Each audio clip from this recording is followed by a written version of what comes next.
Hello दोस्तों, welcome to my channel HDR programming classes. तो आज हमारा पाइथन प्रोग्रामिंग बेसिक कोर्स का डे नंबर 5 है, जहाँ पे हम कवर करेंगे सिंटेक्स के सेकंड पार्ट का, जो पाइथन कीवर्ड्स है उसका सेकंड पार्ट। फर्स्ट पार्ट में हमने 17 कीवर्ड्स जो हैं वो हमने उस टाइम पे डिस्क्राइब करे थे विद एग्जांपल।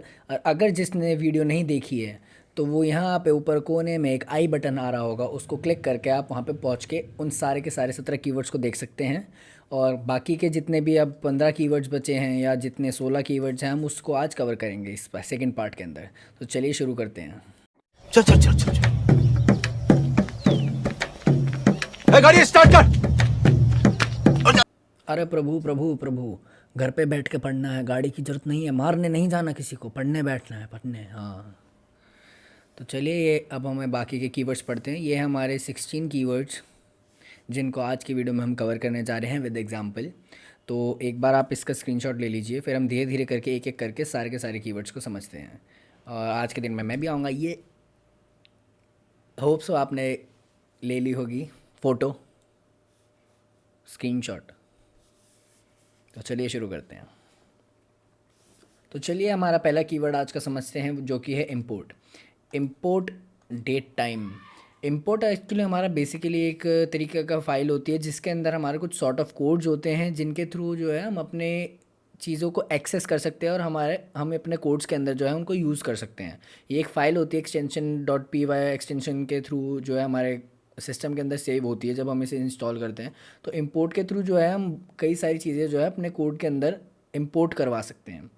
तो चलिए अब हम इसको एक एग्जांपल के थ्रू समझेंगे। इसको भी एक एग्जांपल के थ्रू इसलिए समझना पड़ेगा क्योंकि ये वाला जो पार्ट है वो उसी एग्जांपल के थ्रू आपको इजीली समझ आएगा। जैसे कि यहाँ पे लिख रखा है x is equal to date time dot now. तो अब एक एग्जांपल लेता हूँ, मैं एक क्लास बनाता हूँ। फॉर एग्जांपल रोहन ले लेते हैं, कैपिटल R, रोहन कॉलिंस। अब हम यहाँ पे लिख देते हैं उसके मार्क्स। टोटल इसके आए हैं नियर अबाउट, मान लो 70 मार्क्स आए हैं इसके टोटल में। कितने ईयर का है, एज मान लो ये है भी 12 साल का। तो इस तरीके से हमने क्लास बनाई है। अब हम इसे इसमें से हमें सिर्फ मार्क्स प्रिंट कराने हैं। तो हम यहाँ क्या लिखेंगे, स्टेटमेंट प्रिंट रोहन डॉट, हमें क्या चाहिए, मार्क्स। फिर हम इसको क्लोज़ कर देंगे। तो इसके थ्रू जो है हमने क्या किया है, हमने क्लास बनाई थी रोहन, रोहन नाम की। उसके अंदर हमारी जो है कई सारी चीज़ें सेव्ड है ऑलरेडी। उसमें से हमको कुछ चीज़ एक्सेस करनी है, तो हमें मार्क्स चाहिए थे। तो हमने क्या लिखा प्रिंट में, रोहन डॉट मार्क्स। हमें रोहन के क्लास में से मार्क्स चाहिए। तो इसके मतलब है यहाँ पे जो हमने डेट टाइम लिखा हुआ है, तो इम्पोर्ट हमने कराया date time, x is equal to date time. अब हमें डेट टाइम में से क्या चाहिए, हमें डेट टाइम ही चाहिए, वो भी अभी का। तो इस चीज़ को यूज़ करके है, हम इम्पोर्ट का यूज़ करके हम इजीली जो है अपना कोड रन करा सकते हैं। चलिए अब एक बार रन करके देखते हैं कि क्या आंसर आता है हमारा, क्या डेट और टाइम अभी का आता है कि नहीं।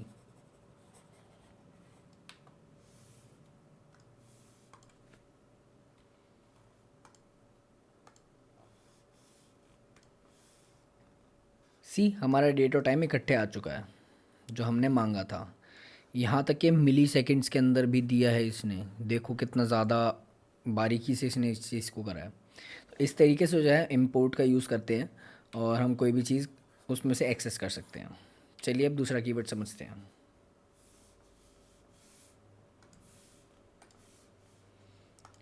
Which is in.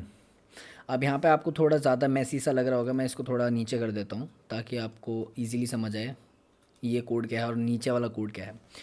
Easy in जो है आपका यूज़ होता है कि आप वो चीज़ जो भी हम लिख रहे हैं, हमें जैसे कि फ्रूट्स है तो फ्रूट्स के अंदर है बनाना है, उसके अंदर if banana in fruits print yes.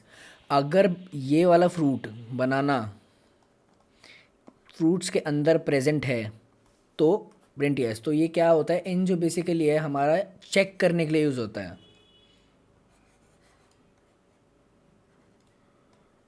To check तो चेक करने के लिए जो है हम इनका यूज़ करते हैं, क्या वो उस चीज़ के अंदर प्रेजेंट है कि नहीं।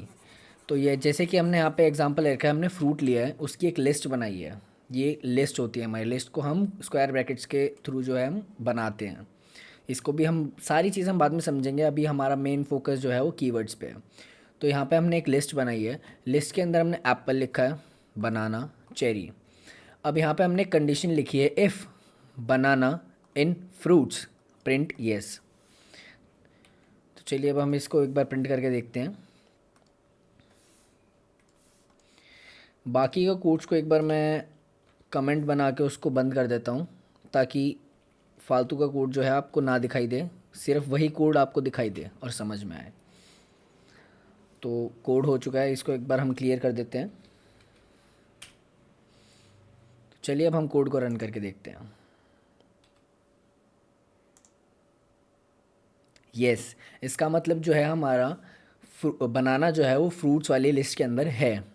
तो चलिए अब हम दूसरा एग्जांपल लेते हैं इनका, जिससे हम इजीली समझ पाएंगे कि प्रॉपर काम क्या होता है इनका। सो ये हमारा दूसरा एग्जांपल है इनका। यहाँ पे जो इन है वो यूज़ हो रहा है लूप के अंदर, लूप के अंदर यूज़ हो रहा है फॉर एक्स इन फ्रूट्स। तो यहाँ पे बेसिकली हो क्या रहा है, जो फ्रूट्स हैं उसके जो जितने भी एलिमेंट्स हैं वो धीरे धीरे एक एक करके जो है एक्स को मिलते जा रहे हैं और वो प्रिंट होते जा रहे हैं। तो यहाँ पे एक लूप जनरेट हो रहा है और यहाँ बीच में जो काम है वो हो रहा है इनका, फॉर एक्स इन फ्रूट्स। मतलब फ्रूट्स का जो एक एक एलिमेंट है वो धीरे धीरे करके एक्स में जाएगा और वो प्रिंट होता रहेगा, और ये लूप चलता रहेगा जब तक कि लिस्ट ख़त्म नहीं हो जाती। तो चलिए इसको प्रिंट करके देखते हैं।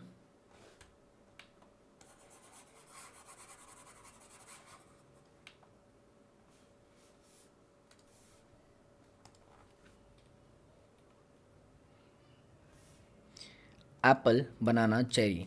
तो एप्पल, बनाना, चेरी धीरे धीरे करके एक एक करके जो है हमारे सारे के सारे लिस्ट प्रिंट हो गई थ्रू दिस इन, क्योंकि हमने यहाँ पे एक लूप चलाया। लूप चलाने के बाद जो है एक एक एलिमेंट जो है एक्स के अंदर स्टोर होता रहा और वो प्रिंट होता रहा, उसके बाद वो रिमूव हो गया, फिर दूसरा एलिमेंट आ गया। तो यहाँ पे इस तरीके से इनका यूज़ होता है। तो चलिए दूसरा कीवर्ड समझते हैं, जो कि है is keyword, to test if two variables refer to the same object or not. इसका मतलब यह है, हमने जैसे एक्स को लिस्ट बना रखी है इतनी बड़ी, तीन चीज़ों की सेम एग्जांपल है, एप्पल, बनाना, चेरी।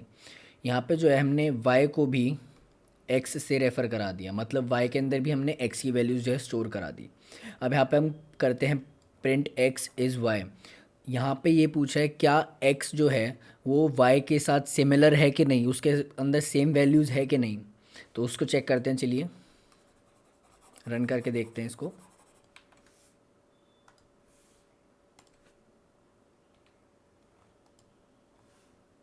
ट्रू। तो हमारे को इसने जो है ट्रू वैल्यू जो है हमारे को रिटर्न करी। इसका मतलब जो है एक्स और वाई जो है वो सिमिलर है, उनके अंदर सेम ऑब्जेक्ट्स हैं। अब यहाँ पे हम एक और एग्जांपल लेते हैं, इसको हम इसको जैसे इक्वल हमने यहाँ पे किया है, उसको रेफ़र करवाया, उसको रेफ़र ना करके हम उसको सेम टू सेम जो है यहाँ पे वैल्यू दे के देखते हैं क्या बिना रेफ़र करे भी हो सकता है कि नहीं।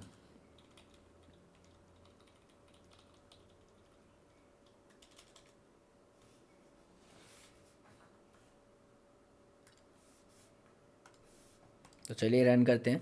यहाँ पे जैसे कि हमने लिखा हुआ है x is equal to apple, banana, cherry, y is equal to apple, banana, cherry. हमने यहाँ पे दोनों की दोनों सेम लिस्ट बनाई है। अब यहाँ पे दोबारा से हम कंपेयर कर रहे हैं, प्रिंट एक्स इज़ वाई, क्या हमारा एक्स और वाई जो है वो सेम है कि नहीं। ये एक्चुअली एक लॉजिकल ऑपरेटर है फॉर कंपेरिजन। तो चलिए इसको रन करके देखते हैं। फॉल्स।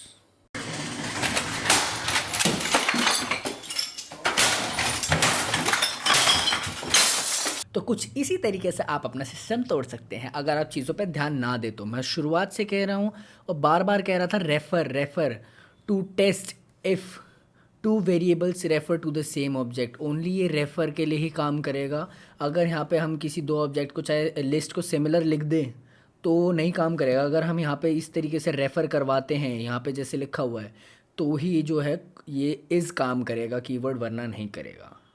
तो अपने सिस्टम को बचा के रखिए और चीज़ों को ध्यान से सुनिए, सोइए मत।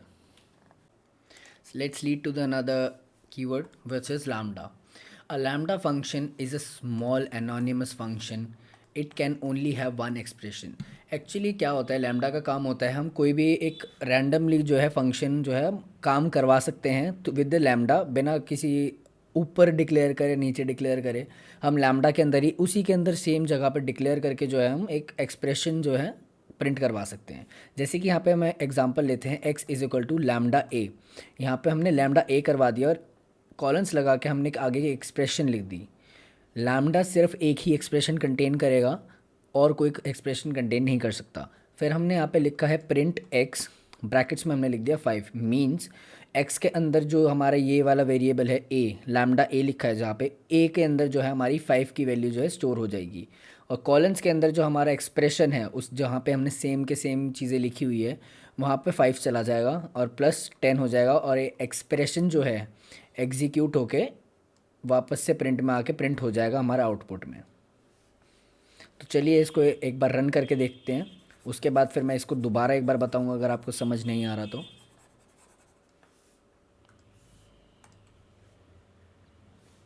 टर्मिनल क्लियर कर लेते हैं। Now let's run the code. C 15 आ गया क्योंकि यहाँ पे जो हमने x 5 लिखा था 5 चला गया a के अंदर।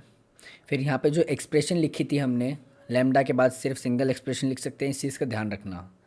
यहाँ पे जैसे हमने एक्सप्रेशन में लिखा तो a के अंदर जो है हमारा इसके अंदर 5 की वैल्यू स्टोर होगी, 5 + 10 और यहाँ पे हमारा प्रिंट हो गया क्योंकि ये पूरा x था।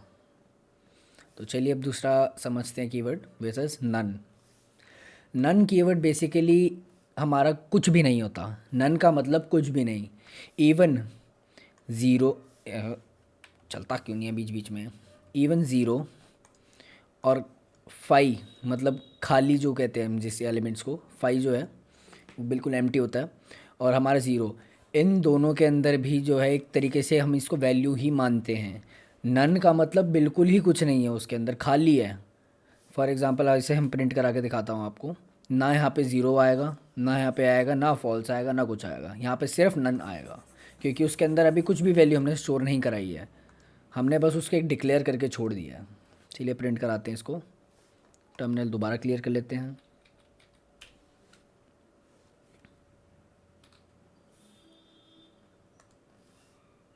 नन, कुछ भी वैल्यू स्टोर नहीं है इसके अंदर, तो यहाँ पे नन ही आएगा, कुछ भी नहीं है। ज़ीरो नहीं होता है नन, और ना ही एम्प्टी सेट होता है। No empty set, no zero. None means nothing, totally vanish, nothing, कुछ भी नहीं है। तो चलिए अब दूसरा कीवर्ड समझते हैं, नॉन लोकल। इसको समझने के लिए आपको थोड़ा दिमाग लगाना पड़ेगा। जैसे कि हमने पहले ग्लोबल वाला जो है हमने उसको किया था, विच इज़ हमने पिछले वाले पे किया था, तो आप पिछले वाली वीडियो दोबारा देख सकते हैं, नीचे जाके डिस्क्रिप्शन में मैं उसका लिंक डाल दूँगा, तो उस वीडियो को देखिए और ग्लोबल किस तरीके से हमने यूज़ किया था उसको देख के आप दोबारा से इस वीडियो पे आ सकते हैं। तो यहाँ पे बेसिकली हमने क्या किया है, यहाँ पे हमने एक फ़ंक्शन बनाया, पहला फंक्शन, उसके अंदर हमने x is equal to John लिख दिया। फिर यहाँ पे हमने फंक्शन के अंदर एक और फंक्शन बना लिया, ये नेस्टेड फंक्शन कहते हैं इसको, लेकिन इसको मैं बाद में बताऊँगा, आप बस समझिए नॉन लोकल किस काम आता है। तो नॉन लोकल x कर दिया है मैंने। यहाँ पहले से जो होता है फंक्शन के अंदर जो x होता है वो होता है लोकल, तो हमने इसको यहाँ मना कर दिया कि भाई ये लोकल नहीं है x is equal to hello. फिर दूसरा जो फंक्शन था हमने उसको कॉल किया और रिटर्न में x करवाया, प्रिंट माय फंक्शन ब्ला ब्ला ब्ला ब्ला ब्ला। आपको अभी समझ नहीं आ रहा होगा, बस नॉन लोकल बता रहा हूँ, ये वाला हाल मत कर लेना अपना।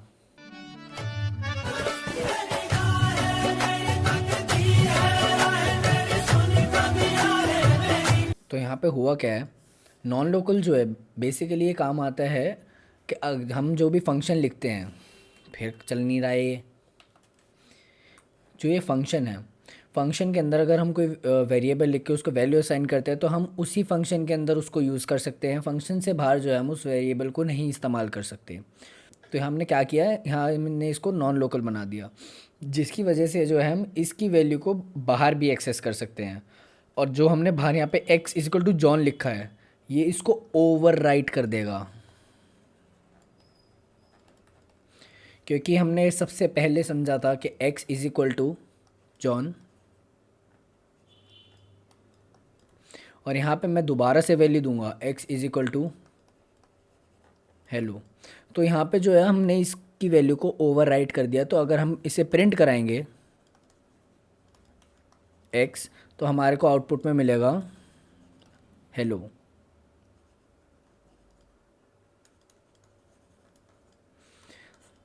तो जैसे हमने इसको नॉन लोकल किया, अगर बाहर कोई भी x की वैल्यू लिखी हुई है तो वो चेंज होके हेलो हो जाएगी। तो चलिए इसको रन करके देखते हैं क्या यही वैल्यू आती है कि नहीं।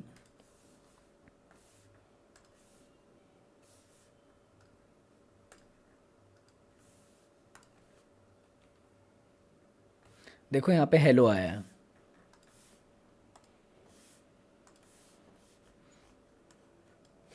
फिर नहीं चल रहा है, आज पता नहीं क्या प्रॉब्लम आ रही है। तो यहाँ पे हेलो आ गया दोबारा से। अगर हम यहाँ पे नॉन लोकल को हटा दें तो क्या प्रिंट होगा? जॉन। चलिए देखते हैं।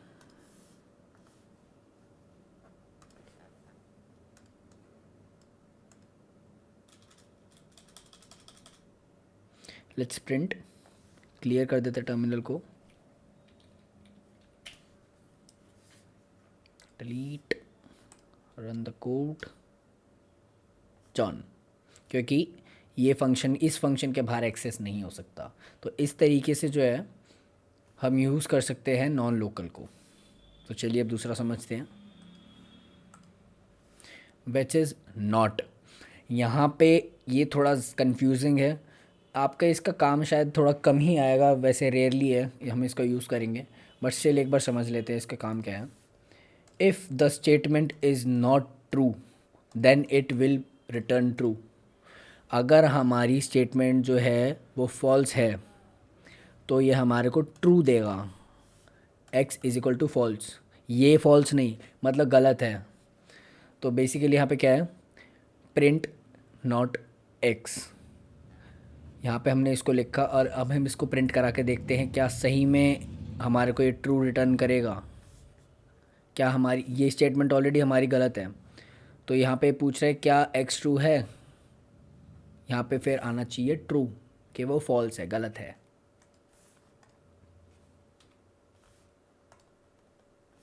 ट्रू आ गया, ट्रू आ गया। मतलब हमने जो पूछा है वो स्टेटमेंट गलत है, ये बात सही है। बहुत कन्फ्यूजिंग है, इसी को इजीली समझ लो। If the statement is not true then it will return true. सबसे सिंपल, मैंने इसलिए लिख दिया था आपके लिए ताकि आप लोग समझ पाओ, कन्फ्यूज ही आ जाओगे वरना। अब यहाँ पे एक्सपेरिमेंट करते हैं। 2 बिगर देन 3, क्या अब आएगा हमारा या नहीं आएगा? ट्रू आना चाहिए। Let's take run it. डुक डुक डुक डुक डुक डुक डुक, ट्रू। हमारा ट्रू आ गया, मतलब हमारी स्टेटमेंट अब गलत हो चुकी है, ये बात सही है, ट्रू। तो चलिए दूसरे पे चलते हैं। तो चलिए अब दूसरा कीवर्ड समझते हैं जो कि है हमारा और जो है हमारा यहाँ पे काम आता है अगर हमारी को इन दोनों में से कोई भी एक स्टेटमेंट ट्रू निकली तो ये प्रिंट में दे देगा ट्रू। तो चलिए इसको रन करके देखते हैं क्या आता है कि नहीं। ट्रू ट्रू ट्रू ट्रू आ गया। तो यहाँ पे हमारा जो है ये पेन नहीं चलता यार, आज बहुत ज़्यादा दिक्कत दे रहा है ये। तो यहाँ पे हमारी वैल्यू आ चुकी है ट्रू। इसका मतलब हमारी इसमें से एक स्टेटमेंट जो है वो सही है। तो इसका यही काम होता है कि हमारी इन दोनों स्टेटमेंट में से कोई एक स्टेटमेंट जो है वो ट्रू होनी चाहिए। तो उसको चेक करने के लिए हम और का यूज़ करते हैं। तो चलिए let's lead to the another keyword. So another keyword is pass. ये एक तरीके का रामबाण है उन लोगों के लिए जिनके प्रोग्राम्स में बहुत ज़्यादा एरर आते हैं और जिनको एरर देखने का मन नहीं करता, जिनका ये हाल होता है। एकदम इन्होंने वक्त बदल दिया, जज्बात बदल दिए, जिंदगी बदल दी। तो इस हाल से बचने के लिए हम लोग पास का यूज़ करेंगे। हमारे यहाँ पे जो एक लूप चलाया हमने, ना यहाँ पे एक्स डिक्लेयर्ड है ना यहाँ पे कोई और स्टेटमेंट है, यहाँ पे बस रैंडमली हमने कुछ भी लिख दिया, कुछ भी, और हमने नीचे लिख दिया पास। तो इससे क्या करेगा, ये जो एरर है इसको ये बायपास कर देगा। इसको हटा देगा इस एरर को, और यहाँ पे कुछ भी प्रिंट नहीं होगा क्योंकि यहाँ पे हमारा कुछ भी नहीं लिखा हुआ। मान लो अगर इसके नीचे हमारी बाकी की जो जितनी भी स्टेटमेंट्स लिखी होंगी हमारी वो प्रिंट हो जाएगी, लेकिन ये जो एरर आएगा वो हमारे यहाँ पे नहीं आएगा। तो इसके लिए बहुत ज़्यादा बेनिफिशियल और बहुत अच्छे से यूज़ हो जाता है ये हमारे एरर को ना शो करने के लिए। तो चलिए इसको एक बार रन करके देखते हैं। यहाँ पे कुछ नहीं आना चाहिए, एक बार हम क्लियर कर लेते हैं टर्मिनल को। Expected output is nothing, blank, कुछ नहीं आया। ये हमारा बहुत ज़्यादा अच्छी चीज़ है। अब हम इसके नीचे एक बार कुछ भी प्रिंट करा के देखते हैं, कोई और कोड लिखते हैं, प्रिंट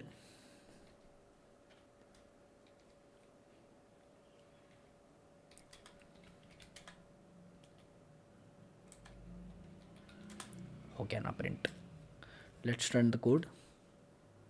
हो गया ना प्रिंट। इसका मतलब जो ऊपर की चीज़ है हमारी वो बाईपास होगी, हमारा एरर जो था वो हट चुका है और बाकी की जितनी भी चीज़ें थी वो सारी की सारी प्रिंट हो गई है। तो ये बहुत अच्छा रामबाण है। तो let's go to another keyword, raise. तो रेज जो है हमारा एक तरीके का हम खुद का एरर जो है जनरेट करा सकते हैं। मान लो आपने कोई भी एक एप्लीकेशन बनाई है, उसके अंदर आप मल्टीपल क्वेश्चंस लिख रखे हैं और आपने उसके अंदर एक शॉर्ट आंसर कर रखा है कि अगर ये आंसर होगा तो ये आंसर होगा तो ये आउटपुट आएगा, ये आंसर होगा तो ये आउटपुट आएगा। अगर उसमें कोई भी गलत आउटपुट लिख देते हैं, जैसे कि हमारा यहाँ पे मान लो हमने कोई कोड बनाया तो वो जो है सिर्फ प्लस वाले जितने भी इंटीजर्स हैं वो आएंगे, माइनस वाली कोई भी वैल्यूज़ नहीं आएगी। तो चलिए देखते हैं यहाँ पे क्या लिखा हुआ है, x इज़ इक्वल टू -1। अब यहाँ पे कंडीशन लिखते हैं जिसकी वजह से जो हमारा जो हम चाहते हैं वही एरर जनरेट हो। इफ़ x जो है वो छोटा हो जाता है 0 से, then raise exception sorry no number below 0। तो चलिए एक बार इसको रन करके देखते हैं।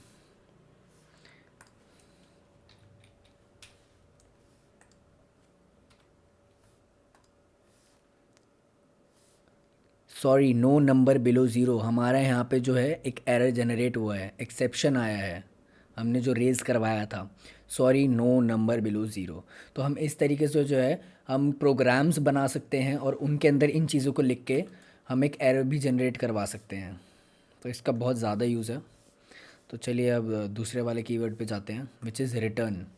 तो रिटर्न जो है यहाँ पे हमारा यूज़ होता है, the return keyword is to exit a function and return a value. मतलब जो भी हमने यहाँ पे फंक्शन बनाया है उससे बाहर निकल जाए और हमारे को एक वैल्यू दे दे, निकलने से पहले एक वैल्यू दे के उस फंक्शन से बाहर आ जाए। तो यहाँ पे क्या लिखा हुआ है, रिटर्न में हमने लिखा हुआ है 3+3। तो फंक्शन है हमारा ये, जैसे हमारा माई फंक्शन लिखा हुआ है उसके अंदर हमने कर दिया रिटर्न 3+3। तो हमारे को 3+3 देने के बाद जो है फंक्शन से बाहर आ जाएगा। तो चलिए एक बार करके देखते हैं, इसको भी रन करते हैं। 6। तो इसने क्या किया है, अब ये फंक्शन से बाहर आ चुका है। तो अब जितने भी बाहर के कोड्स हैं वो भी हम रन करा सकते हैं इजीली। तो फंक्शन के अंदर की जो चीज़ है वहाँ से वो निकल के हमारे को एक वैल्यू दे दी और उसके बाद वो फंक्शन से बाहर आ गया। तो चलिए अब दूसरा कीवर्ड समझते हैं जो कि है ट्रू। तो ये एक तरीके का हमारा बुलियन डाटा टाइप है जिसके अंदर हमारा ट्रू और फॉल्स आता है। फॉल्स हम पहले वाली वीडियो में पढ़ चुके हैं, यहाँ पे हम समझेंगे ट्रू। तो अगर हमारी स्टेटमेंट जो है हमारे प्रिंट के अंदर या कोई भी हमारी स्टेटमेंट है, कंडीशन है, अगर वो ट्रू हो जाती है तो हमारे को आउटपुट में देगा ट्रू। बहुत सिंपल है। तो चलिए अब हम इसको करके देखते हैं।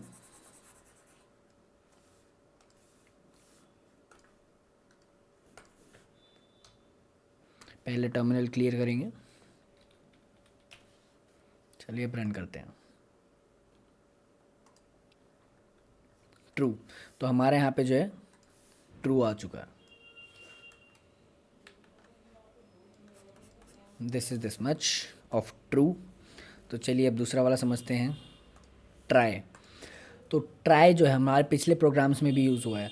तो ट्राई यहाँ पे हम क्या करते हैं, हम कोई भी एक कंडीशन लेते हैं, उसको एग्जीक्यूट करवाते हैं, एक ट्राई लेते हैं। अगर वो गलत हो जाती है तो उसके बाद जो है हमारा एक्सेप्ट जो है वो यूज़ होता है। एक्सेप्ट भी हमने पिछली वीडियो में कवर किया है। तो अगर हमारी ये कंडीशन रॉन्ग हो जाती है तो हमारे यहाँ पे एक्सेप्ट जो है वो प्रिंट हो जाएगा, क्योंकि यहाँ पे पहले से ही जो है ये स्टेटमेंट गलत है, क्योंकि यहाँ पे हमने एक्स को डिक्लेयर नहीं कर रखा है। Try a box of code and decide what to do if it raise an error. तो चलिए एक बार इसको रन करके देखते हैं। समथिंग वेंट रॉन्ग, इसका मतलब हमने ये ट्राई किया था कि हमने कोड या कंडीशन लिखी, यहाँ पे कुछ भी है, ये हमारी गलत कंडीशन है, तो यहाँ पे हमने एक्सेप्ट करके प्रिंट ये करवा दिया। तो चलिए अब दूसरा वाला कीवर्ड समझते हैं, विच इज़ वाइल। वाइल जो है हमारा, ये भी काफ़ी यूज़ होने वाला है, even examination point of view से भी ये बहुत ज़्यादा आता है हमारा। एक बार टर्मिनल क्लियर कर लेते हैं। तो हमारे एग्जामिनेशन पॉइंट ऑफ व्यू से भी ज़्यादा आता है, तो चलिए एक बार इसको समझते हैं। वाइल और डू वाइल आते हैं, तो इसको भी हम समझेंगे। तो x इज़ इक्वल टू 0, हमने यहाँ पे वैल्यू दे रखी है। While x is smaller than 9 print x, और यहाँ पे हमने एक कंडीशन लिख दी x is equal to x plus 1। इसका मतलब यहाँ पे कंडीशन जो हमने लिखी हुई है, इसका मतलब ये हो जाता है कि x की जो अभी वैल्यू है उसके अंदर प्लस 1 कर दो, और जो उसके बाद टोटल बनेगा उसको x में स्टोर करा दो। तो इस लूप किस तरीके से काम कर रहा है यहाँ पे हमने लिखा है x is equal to 0 while x smaller than 9 print x। तो अभी इतने से पार्ट में क्या प्रिंट होगा, 0। अब फिर कोड जो है नीचे जाएगा, कंपाइलर इस कोड को पढ़ेगा कि भाई x जो है is equal to x plus 1 हो गया। तो यहाँ पे क्या लिखा है, x में आ जाएगा 0 प्लस 1 इज इक्वल टू हो जाएगा x। तो क्या आ गया, x की वैल्यू होगी 1। अब 1 जो है वो घूम के वापस से फर्स्ट पे चला जाएगा, जो कि बन जाएगा x इज इक्वल टू 1। अब ये जो कोड है वो दोबारा रन करेगा, while x smaller than 9 print x। तो x जो है 1 है, 9 से छोटा है, तो प्रिंट हो जाएगा x, क्या आ गया 1। अब फिर दोबारा कंडीशन से नीचे जाएगा, x is equal to x plus 1। तो अब यहाँ पे x की वैल्यू अभी क्या है, 1 प्लस 1 इज इक्वल टू 2, और 2 जो है x के अंदर स्टोर हो जाएगा, फिर दोबारा से ये x के अंदर चला जाएगा। तो इस तरीके से जब तक लूप चलता रहेगा, जब तक वो कंडीशन जो है फॉल्स नहीं हो जाती। तो इस तरीके से काम करता है हमारा वाइल। चलिए अब दूसरा कीवर्ड समझते हैं, यील्ड। ये हमारा लास्ट कीवर्ड है। इसको समझने में आपको थोड़ा ध्यान देना पड़ेगा, क्योंकि ये थोड़ा कॉम्प्लेक्स सा लगेगा आपको एक टाइम के लिए। तो यील्ड बेसिकली क्या करता है, हमने यहाँ पे कोई फंक्शन बनाया विच इज़ माई फंक। हमने यहाँ पे वैल्यूज़ दी, yield hello, yield 51, yield good bye.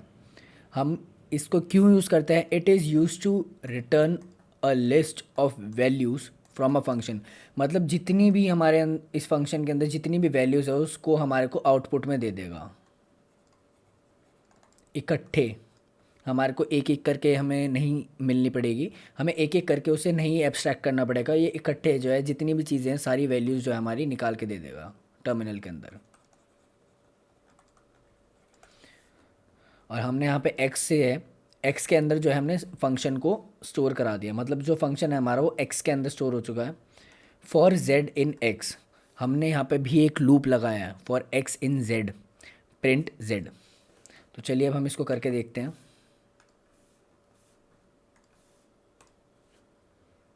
तो हमारी जितनी भी इस टाइम पे जैसे हम इसको रन करेंगे तो हमारी ये हेलो 51 गुड बाय ये सारी की सारी जो है प्रिंट हो जानी चाहिए। यील्ड इसी काम आता है कि भाई जितनी भी हमारी लिस्ट के अंदर फंक्शन के अंदर जितनी भी वैल्यू हैं वो सारी की सारी जो है हमारी प्रिंट हो जाए। देखिए यहाँ पे हमारी सारी की सारी वैल्यूज़ जो है फंक्शन के अंदर थी वो हमारी आ चुकी है, वो हमारी प्रिंट हो चुकी है। तो आज के लिए इतना ही है। हमारे लगभग सारे के सारे कीवर्ड्स जो भी हम यूज़ करने वाले हैं कोड बनाने के लिए वो हमने कवर कर लिए हैं। जिसने अभी तक हमारी स्टार्टिंग के इंट्रोडक्शन से लेके अब तक की वीडियो नहीं देखी है वो ऊपर आई बटन पे क्लिक करके सारी की सारी प्लेलिस्ट जो है हमारी वो देख सकता है। हर एक चीज़ हमने डिटेल में समझाई है और हम धीरे धीरे करके और भी डेप्थ में समझेंगे। तो तब तक के लिए बाय बाय।